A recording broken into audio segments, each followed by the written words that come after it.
Welcome back to the deep dive. Today, I want to transport you to a very specific place. I want you to close your eyes. Unless you're driving, please don't close your eyes. And imagine standing in Pilibhit, Uttar Pradesh. The year is 2026. You're standing in front of a massive industrial facility that is fully operational, just humming with activity. This is the AB Mauri yeast manufacturing plant. And when we say massive, we really we aren't using that word lightly. This is a greenfield project. Yeah. It spans roughly 257 acres. Wow.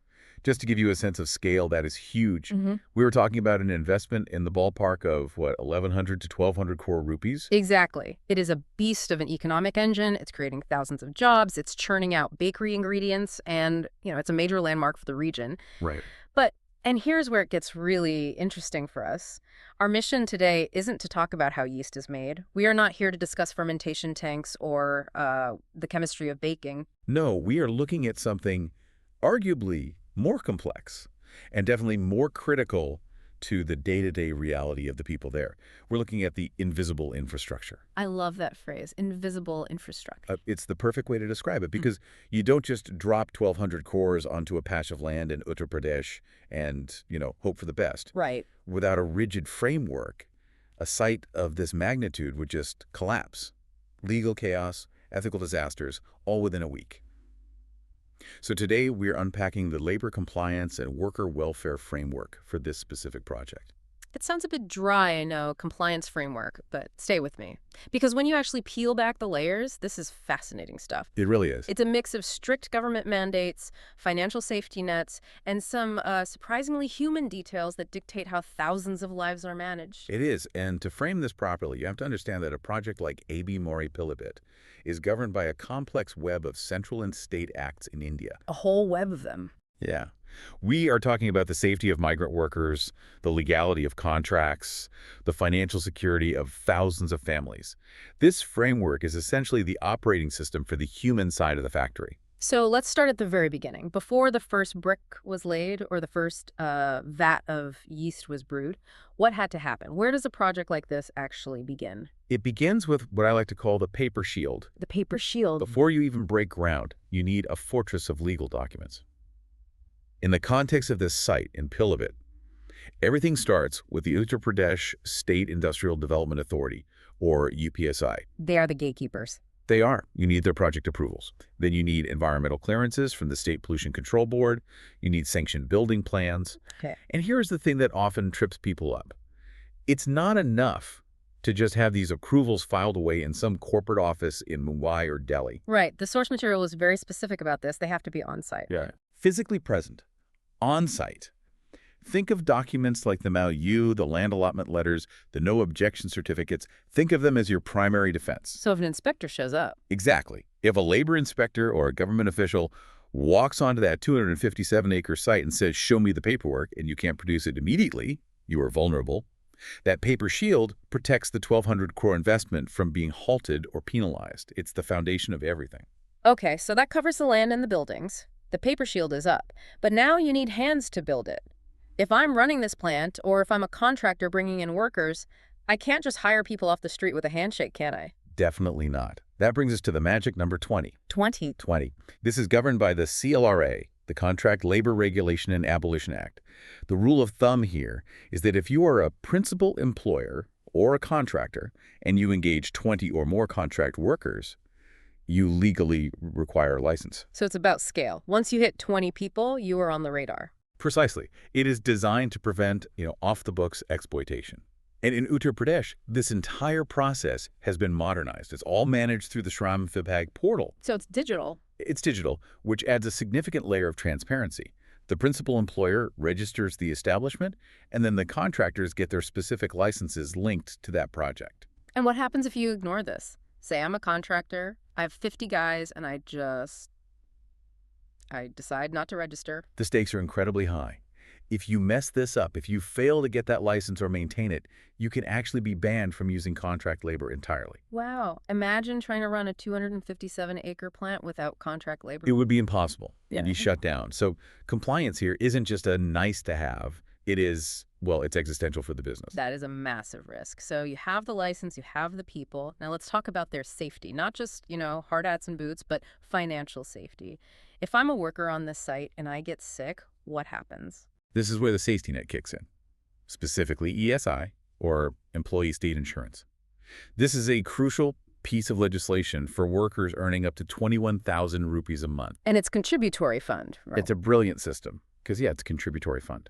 Okay, let's unpack the numbers because I found this part really interesting. It's not just the employer paying. Correct. The employee contributes 0.75% of their wages. 0.75%. And the employer contributes 3.25%. Let's just pause on that math for a second. If a worker is earning, say, 10,000 rupees a month, we are talking about a contribution of 75 rupees. 75 rupees. That's less than the price of a couple of cups of coffee, or chai, rather.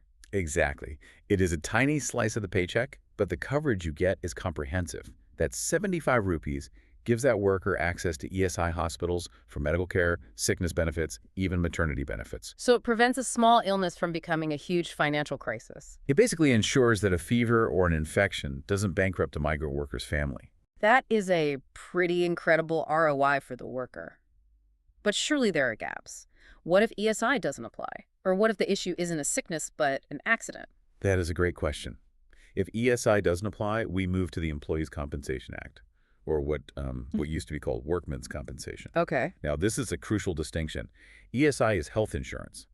This is closer to liability insurance. And the key phrase you need to know here is strict liability. Strict liability. That sounds intense. It sounds like something from a legal thriller. What does it mean in practice on a construction site? It essentially changes the rules of the blame game. The blame game. Yeah.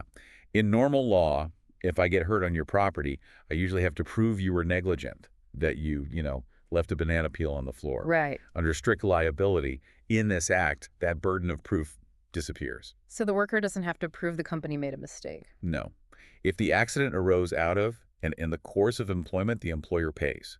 Period. Wow. It doesn't matter if the employer was careful. It doesn't matter if the worker was being a bit clumsy.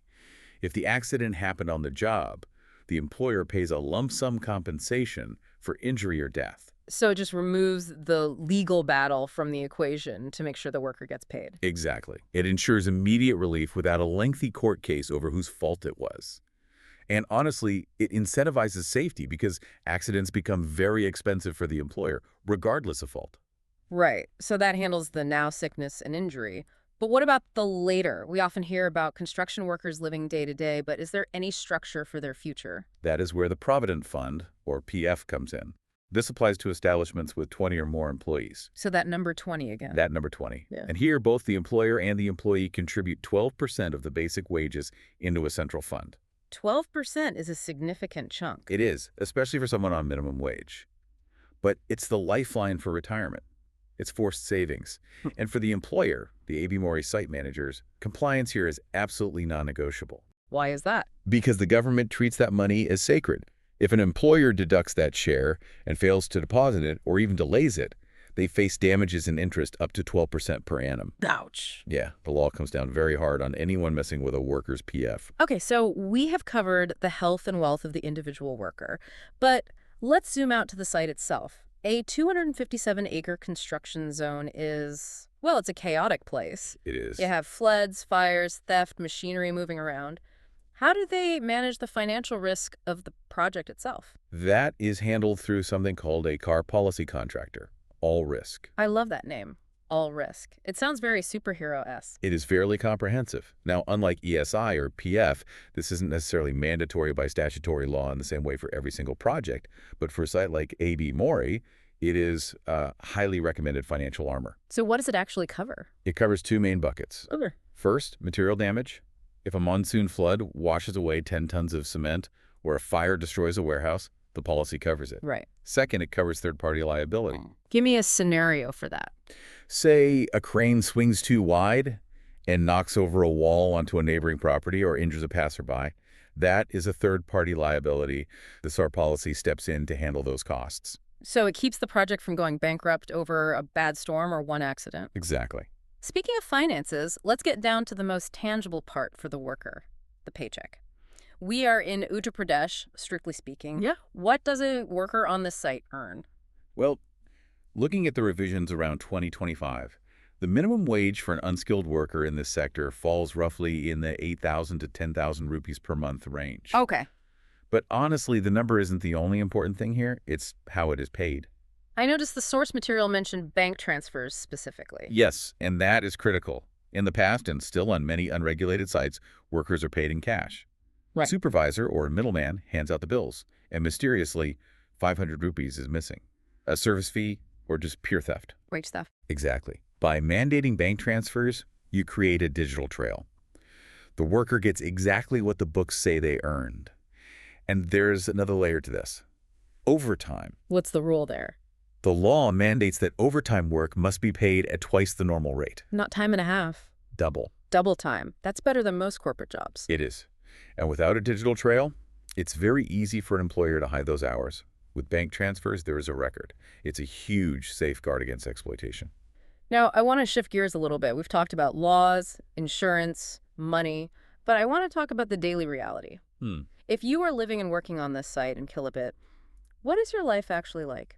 This brings us to the BOCW Act, the Building and Other Construction Workers Act. This is the act that really humanizes the infrastructure. It applies to projects costing over 10 lakh rupees, so AB Mauri certainly qualifies. And there is a fascinating funding mechanism here, right? A tax that pays for welfare. Yes, the cess. A 1% cess is levied on the cost of construction.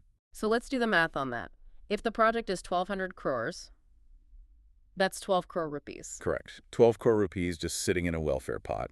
That is a significant amount of money transferring from the infrastructure cost to the workers' well-being. And what does that money buy? Or rather, what does the act require on-site? Because the list of facilities reads almost like a mini-city planning document. It really does. It dictates the basic dignity of life. For example, sanitation. You can't just put a porta potty in a field. The law mandates strict ratios. Let me guess, 20. You must provide one toilet for every 20 workers. That ratio again, 1 to 20. It prevents the humiliation of long lines or open defecation. But it goes beyond that. If you have more than 100 workers, you are legally required to provide a canteen, a proper place to sit and eat. Okay. And here is the one that I think is most impactful. If you have more than 50 women workers, you must provide a creche. A nursery on a construction site. Yes. And you have to understand the context here. Construction labor in India is often migratory. Whole families move to the site. Husband and wife work together. Right. Without a creche, what happens? I assume the older kids end up watching the younger ones. Exactly. A 10-year-old girl gets pulled out of school to watch the baby. Or worse, toddlers are left playing in the sand near heavy machinery. Wow. The creche requirement isn't just about childcare. It's about safety, and it's about keeping the next generation in school. It allows the women to work while knowing their children are safe. That is a detail I think people miss. You see a construction site, you don't think nursery, but it makes total sense. It is essential. And there's another layer to the BOCW Act, identity. The Act mandates a worker card. Oh, okay. This isn't just an ID badge to get through the gate. It is a smart card that acts as a passport to state benefits. Like what kind of benefits? We are talking about accident relief, up to 5 lakh rupees, housing loans, and even educational aid for their children.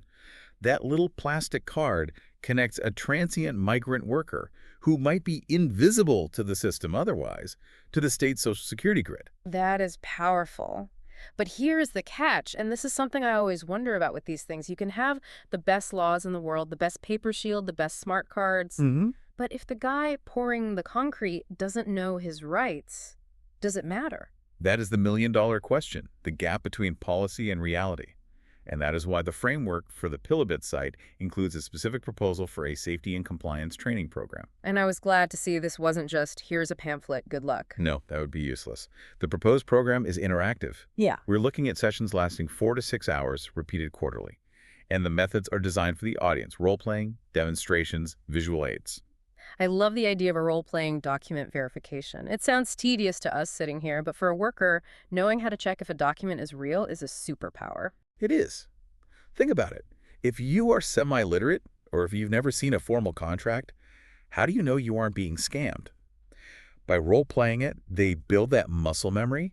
They also teach practical life skills, like how to read a payslip. That connects back to the wage theft issue. Precisely. Wage theft often happens because a worker simply doesn't understand the deductions on their slip. Why did I get less this month? Right. If you teach them to read the slip, here is your PF, here is your ESI, they can spot if they're being cheated. They become their own auditors. And hygiene training, too, which Well, connects back to the living conditions. correct. And for the company, this isn't just charity. There is a hard ROI here. Statistics show that awareness programs like this can reduce incidents by 20% to 30%. That is a huge reduction. It's massive. When workers understand the rules, safety rules and legal rules, they take better care of themselves and the site. It shifts the culture from following orders to understanding rights. A safe site is a productive site. So let's wrap this up. We started by looking at a massive factory in Pilibhit. We saw the billions of rupees in investment.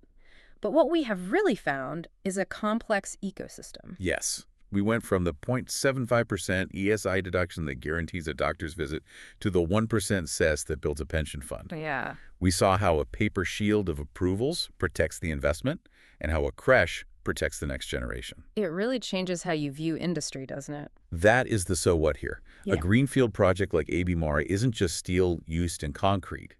It is a social contract. Compliance isn't just about avoiding a fine from the labor commissioner. It is about creating a sustainable environment for the people who actually build the world we live in.